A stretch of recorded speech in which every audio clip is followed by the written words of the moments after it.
আমরা বলছি আরেকজনের দুর্নীতি, আরেকজনের অসততা, অন্যায়পরায়ণতার দুর্নাম করছি মানে আল্লাহ আমাকে দিয়ে দিবে ক্ষমতায়, এটা নয়।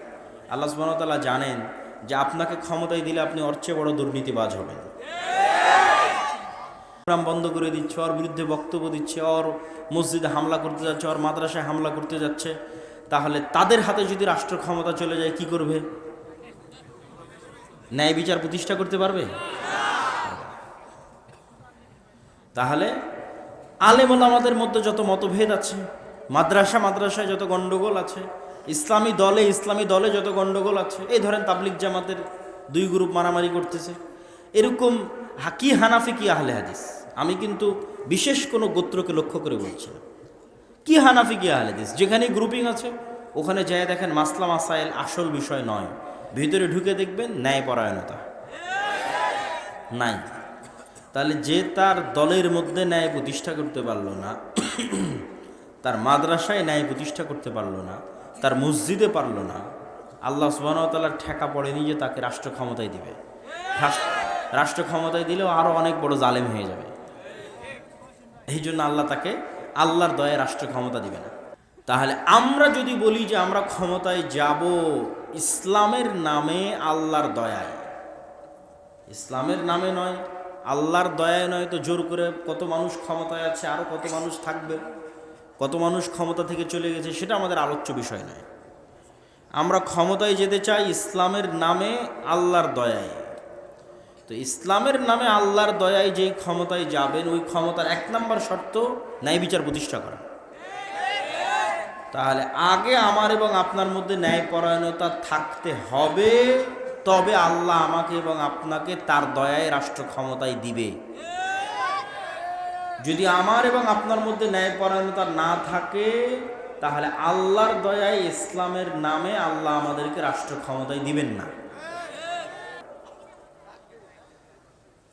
সম্মানিত উপস্থিতি, আর আমাদের মধ্যে যদি উদাহরণ নেন যে আমরা কি দিয়ে পরীক্ষা করব আমাদের মধ্যে ন্যায় বিচার আছে কিনা। আপনার বাবা যখন মারা গেছে, আপনার বাবা মারা যাওয়ার পর আপনি আপনার বোনকে আপনার বাবার সম্পত্তিতে ন্যায়ের সাথে ভাগ দিয়েছেন কি? এটা ধরেন একটা প্রশ্ন, একটা মাপকাঠি। কি দিয়ে আপনি মাপবেন যে আপনি ন্যায়পরায়ণ কিনা?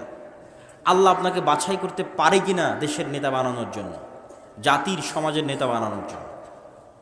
আপনি নিজেকে পরীক্ষা করে দেখেন, আশেপাশের মানুষকে পরীক্ষা করে দেখেন, তো দেখা যাবে বেশিরভাগ ক্ষেত্রে হয় বোনকে ভাগই দেয়নি, অথবা বোনকে যদি ভাগ দিয়ে থাকে তাহলে কুমিল্লা শহরের দামি জমিটা নিজে নিয়েছে, আর বিলের মধ্যে জমিটা বোনকে দিয়েছে।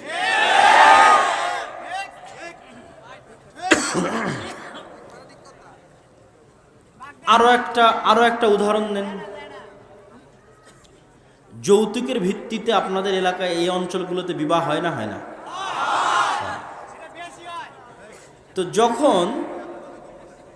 যখন যৌতুকের ভিত্তিতে কোনো বিবাহ হয়, আপনার দৃষ্টিতে কি মনে হয়? আমি কিন্তু ইবাদতের আলোচনা করছি না, ন্যায় অন্যায় মানে মানুষের সাথে, এখানে ইবাদত আলোচ্য বিষয় নয়, নামাজে কোনটা ঠিক কোনটা বেঠিক এটা আলোচ্য বিষয় নয়। আলোচ্য বিষয় ন্যায় মানে মানুষের সাথে ন্যায়। তো যৌতুক নেওয়া মানে মেয়ের পরিবারের সাথে আল্লাহ এবং আল্লাহ রাসূলের দৃষ্টিতে অন্যায় করা, অন্যায়পরায়ণ আচরণ। কিন্তু ওই যৌতুকের বিবাহে আলেম ওলামা, কাজী, হাজি, নামাজি সবই উপস্থিত হচ্ছে। আমাদের ব্যক্তিগত জীবনের বাইরে যদি আমাদের আশেপাশে তাকাই, তাহলে কত ওসি, কত ডিসি, কত এসপি, কত এসিল্যান্ড, কত সাব রেজিস্ট্রার, কত মন্ত্রী, কত মিনিস্টার, কত দানবীর, যারা সবাই হাজি, ওমরাকারী, নামাজি, জালসা সম্মেলনের প্রধান অতিথি, বিশেষ অতিথি, কিন্তু সে যে দায়িত্বে আছে ওই দায়িত্বের জায়গায় গিয়ে দেখেন সে দুর্নীতিগ্রস্ত।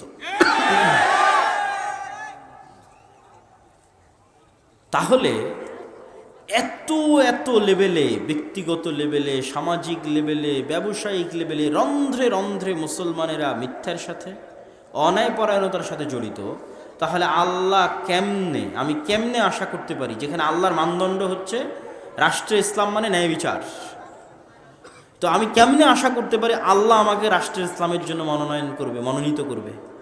অসম্ভব, এটা হতে পারে না। আমরা যদি মনে করি যে আমরা নেতৃত্বের যোগ্য হব, তাহলে আমাদেরকে সর্বপ্রথম ন্যায় পরায়ণতা, সত্যবাদিতা, আমানতদারিতা নিশ্চিত করতে হবে।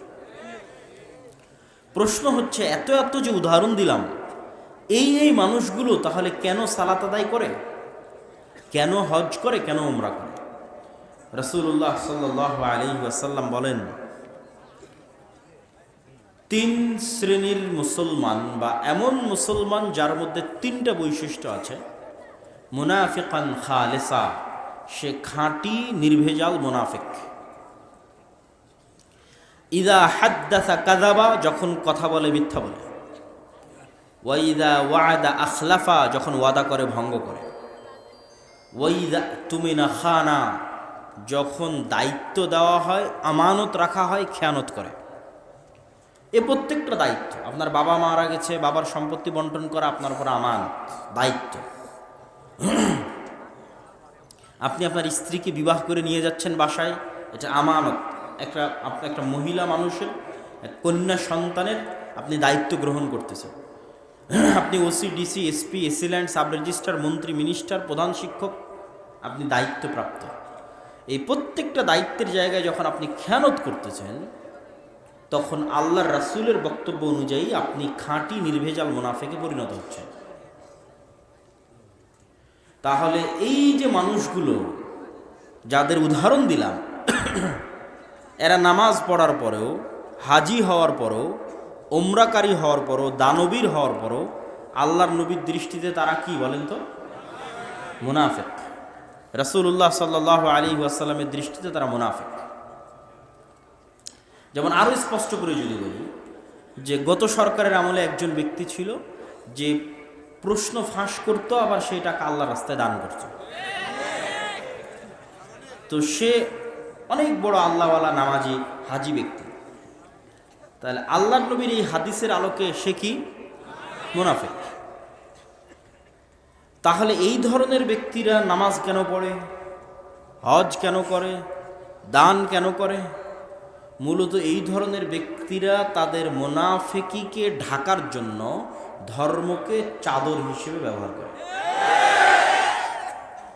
সে নামাজ মূলত পড়ে তার মুনাফিকিকে ঢাকার জন্য। হজ উমরা করতে যায়, জালসায় প্রধান অতিথি হয়, দান করে তার মুনাফিকিকে ঢাকার জন্য, আসলে মুনাফিক। তো এই সমস্ত মুনাফিক মুসলিমেরা গোলাম থাকবে না নেতা হবে? গোলাম থাকবে। এইবার আপনি বলেন, রাষ্ট্র ক্ষমতায় ইসলাম কিভাবে যাবে, তার এবার মাপকাঠি তৈরি করেন, পরিকল্পনা তৈরি করেন। আর যে মুসলমান এই সমস্ত মুনাফিকি থেকে পবিত্র, যার অন্তর সত্যবাদিতা দিয়ে পরিপূর্ণ, মানুষের প্রতি অন্যায় কথা ও কাজ থেকে মুক্ত, ফ্রেশ হৃদয়, আত্মমর্যাদা সম্পন্ন, আত্মমর্যাদাশীল, পরিষ্কার হৃদয়ের অধিকারী, সত্যবাদী, ন্যায়পরায়ণ ব্যক্তি, ব্যক্তিত্ব সম্পন্ন ব্যক্তি, এই রকম ব্যক্তি যখন সালাত আদায় করবে, সিয়াম পালন করবে, হজ করবে, ওমরা করবে, দান করবে, তখন এই এক একটা নামাজ, এক একটা সালাত, এক একটা সিয়াম, এক একটা হজ, ওমরা, এক একটা টাকা দানের পাওয়ার ক্ষমতা অনেক বেশি। এই ধরনের ফ্রেশ যদি একটা প্রজন্ম আমরা নিয়ে আসতে পারি, তবে সেই প্রজন্মের হাত দিয়ে ইসলাম ক্ষমতায় আসতে পারে। ওই প্রজন্ম নিয়ে আসার জন্য চেষ্টা করতে হবে। আপনি যদি বাংলাদেশের সবচেয়ে সৎ আল্লাহওয়ালা ন্যায়পরায়ণ ব্যক্তিকেও এখন ক্ষমতা দিয়ে দেন, তিনি দেশ একদিন এক সেকেন্ডও চালাতে পারবেন না, কেননা এই দেশের টপ লেভেল থেকে নিয়ে বটম লেভেল পর্যন্ত সব দুর্নীতিগ্রস্ত। এই জন্য তিনি চালাতে পারবেন না। হয় তাকেও দুর্নীতির সাথে আপোষ করতে হবে, না হয় ছেড়ে দিয়ে পালাতে হবে। তাহলে আমাদের রাস্তা কি? সৎ প্রজন্ম গড়ে তোলা। আর সৎ প্রজন্ম গড়ে তুলতে চাইলে শুরুটা হতে হবে অর্থনীতি দিয়ে। টাকার সম্পর্ক সততার সাথে আছেই।